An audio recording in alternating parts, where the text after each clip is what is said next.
महाभारत एक ऐसा महाकाव्य है जहां हर कदम पर एक नैतिक संकट खड़ा है।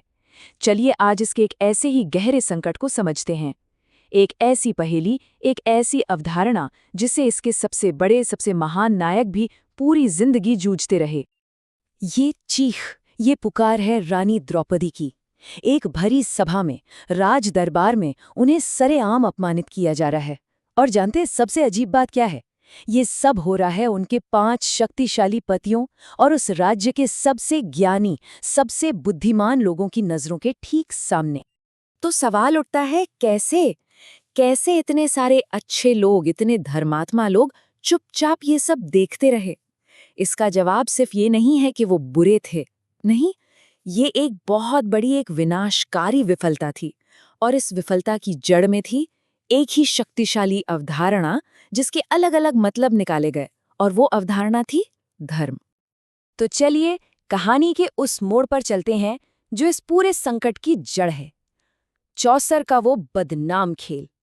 ये एक घटना ही काफी है हमें ये समझाने के लिए कि धर्म को समझना इतना मुश्किल, इतना जटिल क्यों माना जाता है। तो हुआ ये कि चौसर के एक छलावे भरे खेल में राजा युधिष्ठिर एक एक करके सब कुछ हार गए। अपना राज्य, अपने भाई, यहाँ तक कि खुद अपनी आज़ादी भी। और फिर उन्होंने अपनी पत्नी द्रौपदी को भी दांव पर लगा दिया और हार गए। अब जो जीते थे, यानी कौरव, वो द्रौपदी को सिर्फ एक जीती हुई चीज, एक संपत्ति समझ रहे थे। और उन्होंने हुक्म दिया कि उसे दरबार में घसीट कर लाया जाए और निर्वस्त्र किया जाए। तो हम वापस उसी सवाल पर आते हैं। उस सभा में बैठे बड़े बड़े महारथी, ज्ञानी लोग आखिर सब चुप क्यों थे?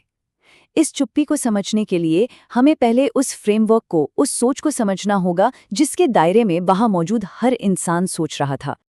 और वो सोच थी धर्म की। अब देखिए, धर्म सिर्फ एक शब्द नहीं है, इसके कई मतलब है। सही आचरण, नैतिक कानून, कर्तव्य, किसी चीज का मूल स्वभाव। ये कोई सिंपल रूल्स की लिस्ट नहीं है, बल्कि ये एक गाइड है, एक दिशा है कि क्या सही है और क्या गलत। इसका असली मकसद समाज और दुनिया को एक साथ बनाए रखना है। और यहीं पर बात थोड़ी और पेचीदा हो जाती है। धर्म को समझने के लिए हमें इसके 2 पहलुओं को देखना होगा, और अक्सर यही 2 पहलू एक दूसरे से टकरा जाते हैं। तो ये 2 पहलू क्या है? पहला है वर्णनात्मक धर्म, मतलब किसी इंसान का अपना स्वभाव कैसा है, उसकी प्रकृति क्या है, या उसने कोई कसम या प्रतिज्ञा ली है, जैसे शेरनी का अपने बच्चों को बचाने के लिए आक्रामक होना, ये उसका धर्म है। और दूसरा है निर्देशात्मक धर्म। इसका मतलब है कि समाज में अपनी जगह, अपने पद के हिसाब से सही काम क्या है। जैसे एक योद्धा का धर्म है असहाय लोगों की रक्षा करना। और यही इसी टकराव में पूरी कहानी का सार छुपा है कि कोई असल में है क्या, बनाम उसे करना क्या चाहिए। तो चलिए अब देखते हैं कि इन 2 तरह के धर्मों के टकराव ने उस सभा में बैठे बड़े बड़े किरदारों को कैसे उलझा कर रख दिया था, कैसे उन्हें बेबस कर दिया था। शुरुआत करते हैं खुद राजा युधिष्ठिर से। वो राजा जिसने सब कुछ दांव पर लगा दिया। वो असल में अपने ही स्वभाव और अपनी ही कस्मों के जाल में बुरी तरह फंसे हुए थे। देखिए, एक तरफ था उनका वर्णनात्मक धर्म, मतलब उनकी जुए की लत और उनकी प्रतिज्ञा कि वो किसी भी चुनौती के लिए मना नहीं करेंगे। लेकिन दूसरी तरफ था उनका निर्देशात्मक धर्म, मतलब एक राजा और पति होने के नाते उनका कर्तव्य था अपनी प्रजा, अपने राज्य और अपनी पत्नी की रक्षा करना। पर हुआ क्या?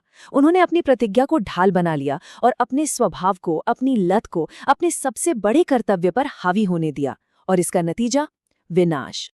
युधिष्ठिर की तो बात समझ आती है, लेकिन सबसे हैरान करने वाली बात तो भीष्म की चुप्पी थी। पितामह भीष्म, जिन्हें धर्म का सबसे बड़ा ज्ञाता माना जाता था, वो भी उस सभा में एकदम लाचार, बेबस नजर आए।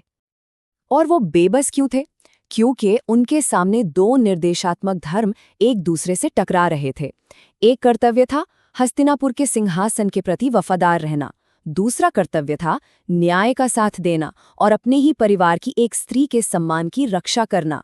वो इन 2 कर्तव्यों के बीच ऐसे फंसे कि कुछ बोल ही नहीं पाए, बस एक मूक दर्शक बने रहे। और ये हमें दिखाता है कि कभी-कभी सबसे धर्मात्मा इंसान के लिए भी ये तय करना लगभग नामुमकिन हो जाता है कि सही रास्ता आखिर है कौन सा। और जब सभा में बैठे साले पुरुष धर्म की पहेली में उलझे, चुप थे, तब द्रौपदी ने आवाज उठाई, लेकिन एक लाचार शिकार की तरह नहीं, बल्कि एक वकील की तरह जो उन सब पर मुकदमा चला रही थीं। उनका पहला सवाल सीधा और तर्क से भरा था। उन्होंने पूछा, जिस इंसान ने पहले ही खुद को दांव पर लगाकर हार दिया हो, जो खुद गुलाम बन चुका हो, क्या उसे मुझे दांव पर लगाने का कोई अधिकार था? उन्होंने सीधे सीधे उस शर्त की कानूनी वैधता पर ही सवाल खड़ा कर दिया। इसके बाद उन्होंने धर्म की उस परिभाषा को ही चुनौती दे डाली जिसका सहारा लेकर सभा के बड़े बुजुर्ग चुप बैठे थे। उन्होंने पूछा, एक राजकुमारी के साथ ऐसा अपमानजनक बर्ताव होने देना, ये आप किस धर्म का पालन कर रहे हैं? इस सवाल ने उनकी नैतिक कमजोरी को सबके सामने लाकर रख दिया। और आखिर में उन्होंने सीधे उनकी चुप्पी पर प्रहार किया। उन्होंने पूछा, इतने बड़े अधर्म को अपनी आंखों के सामने होता देखकर आप सब चुप कैसे रह सकते हैं? उन्होंने उन सब पर आरोप लगाया कि वे अपने सबसे बुनियादी धर्म का पालन करने में नाकाम रहे हैं।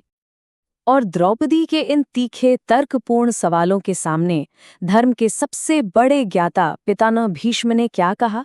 उन्होंने अपनी हार मान ली। उन्होंने कहा, सच कहूं तो मुझे नहीं पता कि क्या कहूं। मैं तुम्हारे सवाल का जवाब नहीं दे सकता, क्योंकि धर्म बहुत सूक्ष्म है, बहुत गहरा है। तो जब नियम और धर्म के बड़े बड़े ज्ञाता फेल हो गए, तब इस संकट का हल कैसे निकला?